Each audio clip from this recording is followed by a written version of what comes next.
empreendedor, bem-vindo a mais um Empreendedorismo Legal.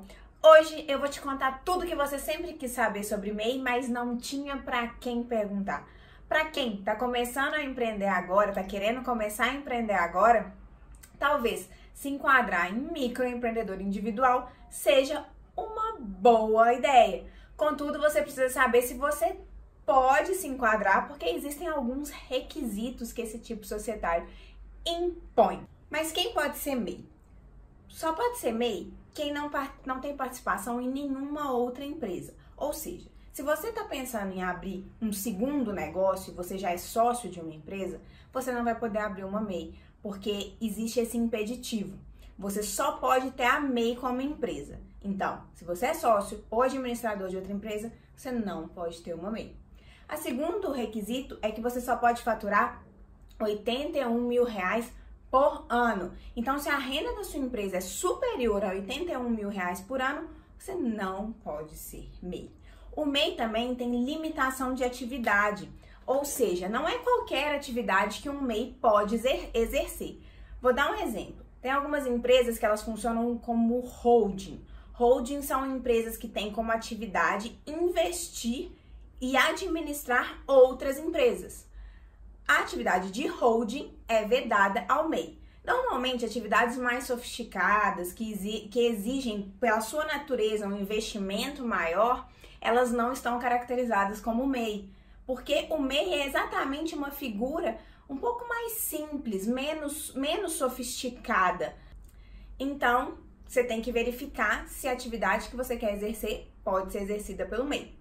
Para facilitar essa questão das atividades, eu tô colocando aqui na descrição do vídeo o link disponibilizado pelo Portal do Empreendedor com as atividades que o MEI pode exercer, porque aí você vai lá, consulta, vê se a sua atividade pode ser exercida por um MEI. Se puder, você pode ir lá fazer o seu registro.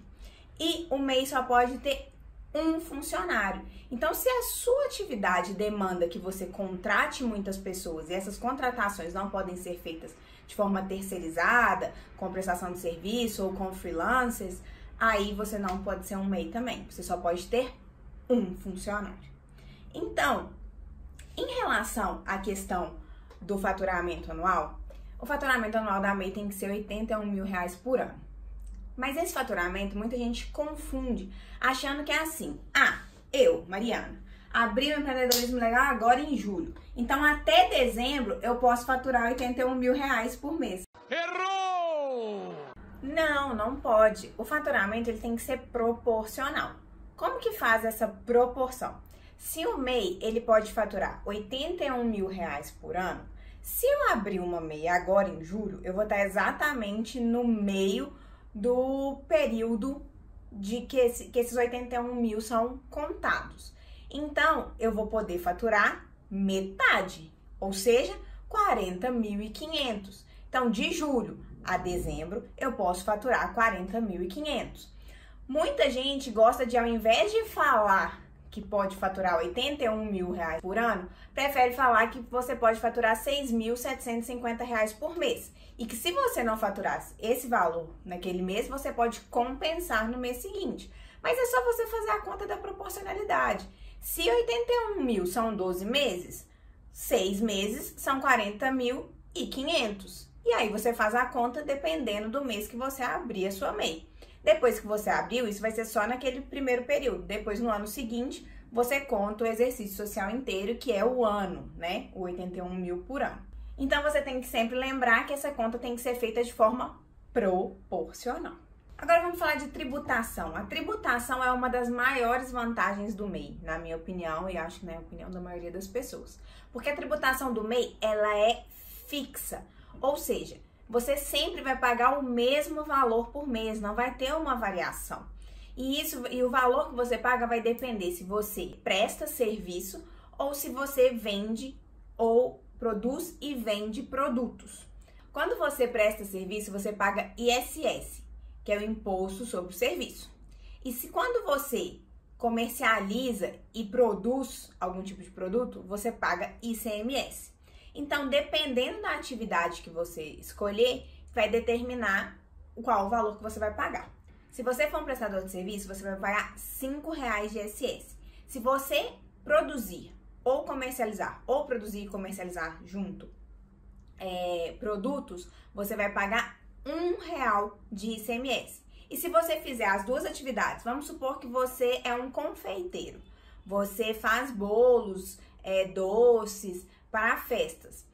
Então você tem serviço de indústria, porque você produz os seus doces e você comercializa esses doces. Então até aí você recolhe ICMS. Contudo, você também tem o serviço de buffet. Então, se a pessoa quiser te contratar para você servir os docinhos lá na festa dela, você está prestando um serviço. Então, além de recolher o ICMS, você também vai recolher o ISS. Então, você pode ter uma atividade ou ter as duas. E em ambos os casos, você vai pagar 5% do salário mínimo a título de INSS, porque o MEI tem essa vantagem, o MEI recolhe INSS. Então, você tem todos aqueles benefícios que o INSS proporciona. Então, o MEI tem esse benefício. Então, no fim das contas, quanto que eu vou pagar de tributação, Mariana? Se você só vender e produzir produto, você vai pagar R$ 50,90. Se você apenas prestar serviço, você vai pagar R$ 54,90. E se você prestar serviço e tiver atividade de indústria e comércio também, você vai pagar R$ 55,90. Só, nada mais, todo mês. E onde que eu emito essa guia da DAS? Você emite no Portal do Empreendedor, que eu vou deixar também aqui na descrição do vídeo, o site. Então, assim, não pode esquecer de pagar a DAS. Pagar a DAS é muito importante. Quem não paga a DAS pode ter o seu registro cancelado e ainda vai continuar sendo cobrado. Não é porque você não pagou e falou, vou deixar o meu registro ser baixado, que tá tudo bem. Não, não tá tudo bem. Você vai adquirir uma dívida para você, pessoa física. Então, isso é muito importante. Uma das vantagens do MEI também é porque muitas pessoas começam na irregularidade. Então, vou dar um exemplo da confeiteira mesmo, que eu já tinha falado. Começou ali a vender os seus docinhos e tal, os seus bolos, só que aí algumas pessoas começaram a cobrar a famosa nota fiscal, que é muito importante. Muitas empresas, por exemplo, só podem comprar com essa confeiteira doces para distribuir para os seus funcionários no final do ano, se ela emitir nota fiscal. Então, o MEI, ele é uma chance de você se tornar mais competitivo dentro do mercado, porque é uma forma de você se formalizar como empresário, só que tendo um custo muito baixo, porque a tributação dele é baixa. E o MEI pode emitir nota fiscal. O MEI pode emitir nota fiscal para pessoa física, é facultativo. E o MEI deve emitir nota fiscal para pessoa jurídica. Então, toda vez que você vender ou prestar serviço para PJ, você tem que emitir a nota fiscal, ok? O MEI também, no fim do seu exercício social, o que é exercício social? É o período anual, de 1º de janeiro até 31 de dezembro. Então, deu 31 de dezembro, fechou o exercício social. No ano seguinte, você vai ter que declarar o seu rendimento do ano anterior. E como que é feito isso? A declaração anual do MEI no site do Portal do Empreendedor. Você tem até o dia 30 de maio para fazer essa declaração. Também não pode deixar de fazer essa declaração. E o que acontece muitas vezes é que na hora de fazer essa declaração, o MEI não sabe. Por quê? Porque ele não anotou, ele não planilhou, ele não geriu a sua entrada e saída financeira. E principalmente nessa gestão não fez a separação do que ele ganhou emitindo nota e o que ele ganhou não emitindo nota. O que é uma coisa muito importante. Então, para facilitar a vida de vocês, o Empreendedorismo Legal vai dar um presente para os inscritos deste canal. Tem um e-mail na descrição do vídeo.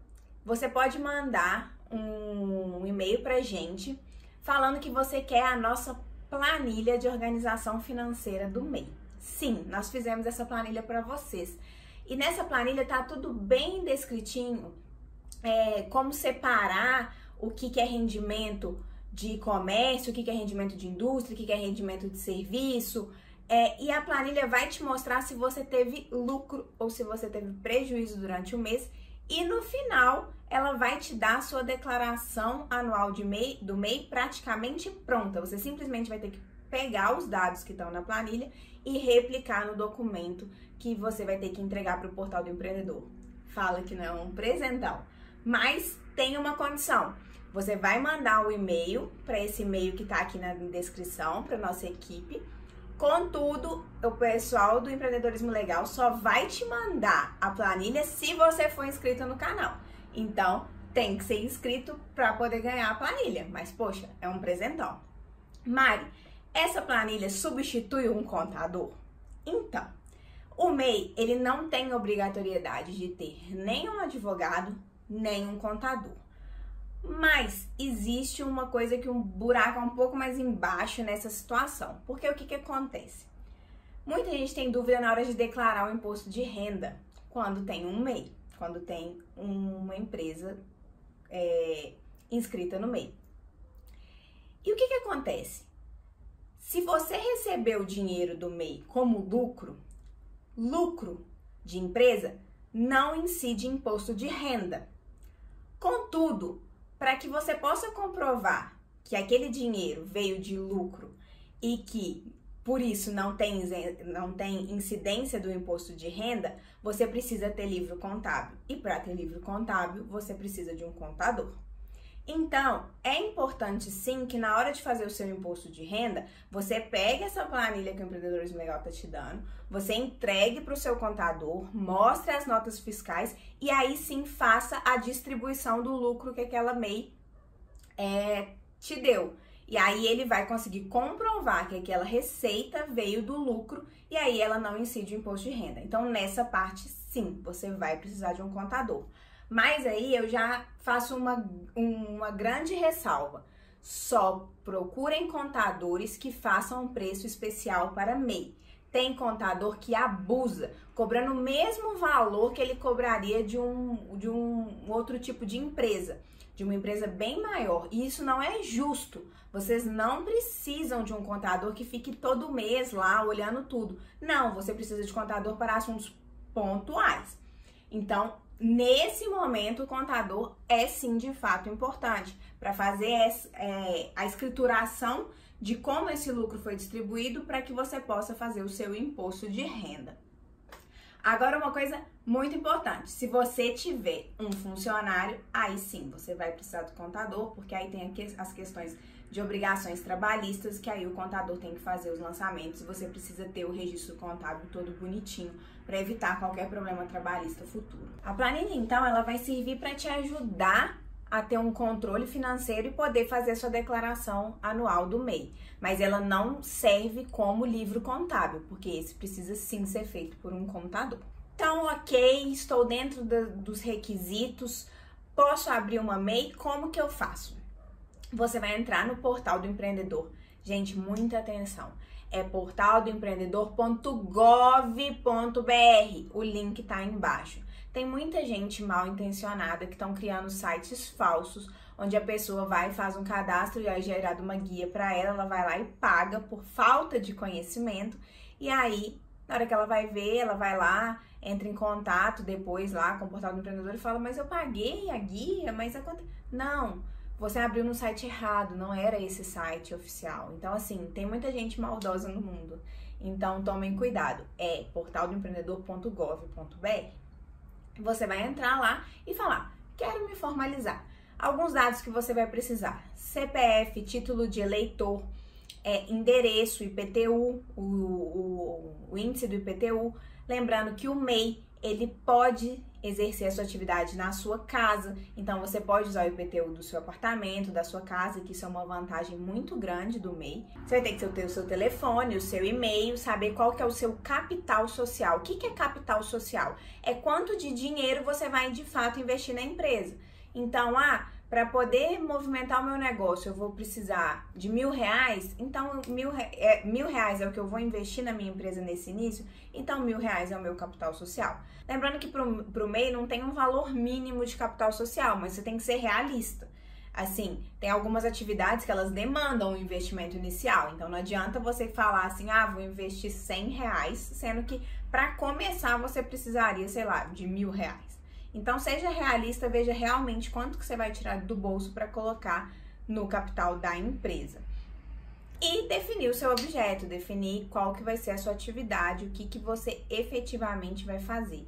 Nessa hora vai ser muito fácil de você achar, porque para facilitar a vida do MEI, para ele mesmo poder abrir a empresa dele sozinho, já fica muito claro lá quais são as atividades, elas ganham um nome. Por exemplo, tem a atividade de confeiteiro, que foi o exemplo que eu usei aqui o tempo todo. Então, você não necessariamente precisava saber qual que é o CNAE, que é o código da atividade, para falar, ai meu Deus, tem que fazer uma pesquisa de CNAE para saber qual atividade que eu preciso exercer. Não, calma. Se é MEI, você tem lá isso numa descrição muito mais simples e muito mais fácil.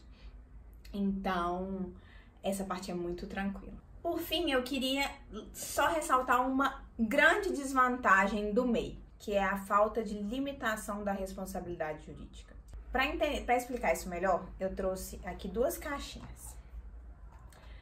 A primeira coisa que você precisa entender é que quando você tem uma empresa, você tem que entender que existe uma separação entre você, empresa, que é essa caixinha da esquerda, e você, pessoa física, que é essa caixinha da direita. Então, são 2 pessoas diferentes, independente se você é MEI ou se você é outro tipo societário. Muitas vezes o MEI acha que é tudo a mesma coisa, que eu sou uma pessoa só. Só que eu tenho um CNPJ e um CPF, mas a conta é a mesma, eu misturo tudo, eu pego o dinheiro da empresa para poder pagar a gasolina do meu carro, e não é assim que as coisas funcionam. Isso aqui, essa confusão aqui, faz com que muitas vezes as empresas acabam falindo. Por quê? Porque tem uma confusão, não sabe o que é o que, fica tudo misturado. O certo é ser tudo separadinho. Eu tenho uma conta para minha pessoa física, eu tenho uma conta para minha pessoa jurídica. Eu recebo, eu faço uma retirada mensal da minha empresa. Ok, mas quanto exatamente? Eu vou definir um valor, eu não vou sair pegando tudo, entendeu? Então, eu separo pessoa física, pessoa jurídica, ok? Quando eu tenho, o que é limitação da responsabilidade? Quando eu tenho uma empresa e uma pessoa física, alguns tipos societários me garantem que eu possa pegar essa minha pessoa jurídica e cobrir ela com um véu, que vai ser esse pano aqui mesmo. Esse véu é o véu da personalidade jurídica. Então, se eu tenho uma dívida da empresa, ela é só da empresa. Ela não vai chegar na minha pessoa física. Com algumas exceções que vão ser capítulos, são cenas dos próximos capítulos de outros vídeos que nós vamos conversar sobre desconsideração da personalidade jurídica, mas agora só precisa saber que, em regra, esse manto sagrado da personalidade jurídica que foi colocado aqui, ele protege com que as dívidas que estão aqui fiquem só aqui. Elas não vão atingir a minha pessoa física, de jeito nenhum, tá? Só que a MEI, ela não tem esse manto. Ela não tem. Então, vamos supor que eu, pessoa jurídica, não dei conta das minhas dívidas. Então, eu lá, o confeiteiro, eu comprei coisa demais, eu investi muito em equipamento, peguei empréstimo e tudo mais, não tô tendo renda. E aí os meus credores estão vindo me cobrar. Eles vão poder cobrar do patrimônio da pessoa jurídica e da pessoa física, mesmo esses dois não sendo o mesmo, tá? Se a pessoa jurídica não der conta de arcar com a dívida, vai passar para a pessoa física. Esse é um grande problema. Não existe essa limitação de responsabilidade, que é aquele véu que eu cobri a pessoa jurídica aqui. Então, por isso é muito importante você ficar sempre regular com seus pagamentos. Não fazer dívidas que você não dá conta de pagar, porque sim, o seu patrimônio como pessoa física vai poder ser atingido. Mas, se você tiver organização, o MEI é um excelente tipo societário para você poder começar, porque a tributação dele é muito inferior à dos outros tipos societários e é fixa. E você tem uma gama, você ganha uma vantagem competitiva de se tornar uma empresa, de ter um CNPJ, de poder emitir nota, de poder solicitar empréstimo em banco em nome da pessoa jurídica. Então você tem muitas vantagens para uma muito grande desvantagem. Mas é uma questão de botar na balança e ver ali o que pesa mais. Para começar, é um excelente tipo societário. Tá crescendo? Então, vamos pensar em dar um outro passo. E eu posso dar esse passo, Mari? Pode. Você pode pedir o desenquadramento como MEI a qualquer momento. Seja porque você, por algum motivo pessoal da sua empresa, estratégico, você quer mudar de tipo societário, se tornar uma limitada, ou você arrumou um sócio. E no MEI você é um empreendedor individual, né? Você com você mesmo. Então você arrumou um sócio, então você pode mudar, pedir desenquadramento e ir para outro tipo societário. Ou você tá bombando e passou o faturamento de R$81 mil por ano, que é isso que a gente quer. Então sim, você pede o seu desenquadramento e vai para um outro tipo societário um pouco mais sofisticado. Ou preciso de mais funcionários, ou a minha atividade, quero exercer uma atividade agora que não é uma atividade que pode ser exercida por um MEI. Tá tudo bem, você pode pedir o desenquadramento e se enquadrar em outro tipo societário. Então você percebe que o MEI é por onde a gente realmente começa.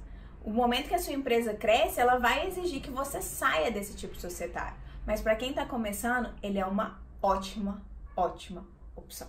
Então, se você entendeu tudo sobre MEI, se você ficou mais claro como é empreender, começar a empreender com segurança jurídica como MEI, você, por favor, deixe o seu joia. Se você não é inscrito no canal, por favor, se inscreva. Não deixe de pedir a sua planilha, o e-mail para o qual você precisa enviar a solicitação tá na descrição do vídeo. Lembrando que só pode solicitar a planilha quem é inscrito no canal. E não deixe de compartilhar com todos os seus amigos MEI, seus amigos empreendedores ou que querem empreender. Então é isso. Até o próximo Empreendedorismo Legal.